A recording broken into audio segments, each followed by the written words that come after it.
तो आज की कहानी थोड़ी अजीब है। ये एक सच्ची घटना है, एक ऐसे लड़के की जो दो आवाजों में बोलता था।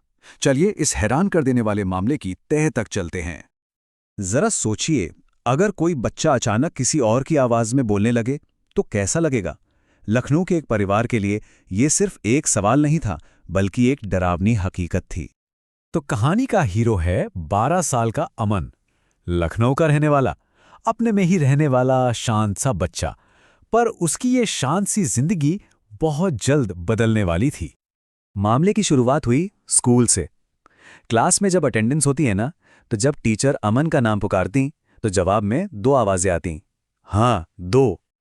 और ये दोनों आवाजें जमीन आसमान का फर्क था उनमें। पहली तो अमन की अपनी बच्चों वाली पतली सी आवाज थी, पर जो दूसरी आवाज थी वो काफी भारी थी, गहरी थी। ऐसा लगता था जैसे कोई और बोल रहा हो। सोचिए, क्लास के टीचर्स के लिए कितना अजीब रहा होगा। शुरू शुरू में तो टीचर्स को लगा भाई बच्चा है, शरारत कर रहा होगा, शायद सबका ध्यान अपनी तरफ खींचना चाहता है। पर असलियत इससे कहीं ज्यादा डरावनी थी। अब ये अजीब मामला स्कूल की दीवारों से निकलकर अमन के घर तक पहुंच जाता है और घर पे ये रहस्य और भी गहरा हो गया। एक रात की बात है। अमन के माता पिता को उसके कमरे से कुछ बातें करने की आवाजें सुनाई दी। उन्हें लगा कि शायद अमन फोन पर अपने किसी दोस्त से बात कर रहा है, देर रात तक, मतलब जो आजकल आम बात है। लेकिन जब वो उसके कमरे में देखने गए तो हैरान रह गए। अमन तो अपने बिस्तर पर आराम से सो रहा था, गहरी नींद में। तो फिर यह आवाज किसकी थी और कहां से आ रही थी? जब उन्होंने और ध्यान से सुना तो उनके होश उड़ गए। आवाज अमन की अलमारी के अंदर से आ रही थी। कोई फुसफुसा रहा था। जाहिर है वो बुरी तरह घबरा गए और फौरन पुलिस को फोन किया। और यहीं से शुरू होती है इस केस की ऑफिशियल जांच। एक ऐसी जांच जो एक ऐसा सच सामने लाने वाली थी जिसके बारे में कोई सोच भी नहीं सकता था। पुलिस आई और उन्होंने अपना काम शुरू किया। पहले अमन के कमरे की तलाशी ली और फिर उनका ध्यान उस अलमारी पर गया।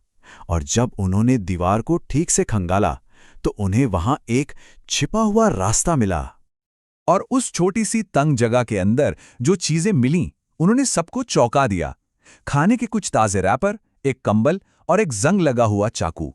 मतलब साफ था, कोई था जो इस घर की दीवारों के अंदर छिप कर रह रहा था। अब कहानी के सारे टुकड़े एक एक करके जुड़ने लगे थे। स्कूल में वो दो आवाजें, रात को अलमारी से आती फुसफुसाहट, और अब ये सबूत। इन सबका जवाब अब मिलने वाला था। पुलिस ने जब फिंगरप्रिंट्स की जांच की तो पता चला कि वो कानपुर के एक भगोड़े के थे। एक ऐसा आदमी जो मानसिक रूप से अस्थिर था और पिछले 2 महीनों से लापता था। और वो इस परिवार के घर में छुपकर रह रहा था। तो वो जो दूसरी भारी आवाज थी जिसे सब सुन रहे थे, वो असल में इसी आदमी की थी। वो हर रात दीवार के उस पार से अमन से फुसफुसाकर बातें करता था। मतलब अमन दो आवाजों में नहीं बोल रहा था, उसमें कोई भूत प्रेत नहीं था। वो तो बस अनजाने में उस आदमी की आवाज की नकल कर रहा था जिसे वो रोज रात को अपनी अलमारी से सुनता था। एक मासूम बच्चा जो अपने ही घर में छिपे एक खतरे की आवाज को दोहरा रहा था। कहानी का अंत हुआ अगली सुबह, जब पुलिस ने उस आदमी को पकड़ लिया। वो फिर से उसी छिपे हुए रास्ते से अंदर घुसने की कोशिश कर रहा था। और इसके साथ ही उस परिवार का ये डरावना सपना खत्म हुआ। ये कहानी एक बहुत ही अजीब सवाल पीछे छोड़ जाती है। हम सब अपने घरों को दुनिया की सबसे महफूज जगह समझते हैं, है ना? पर यह घटना दिखाती है कि कभी-कभी खतरा हमारी सोच से भी ज्यादा करीब हो सकता है। तो सवाल यह है कि हमारी अपनी हकीकत और किसी और की हकीकत के बीच की दीवार आखिर कितनी पतली होती है।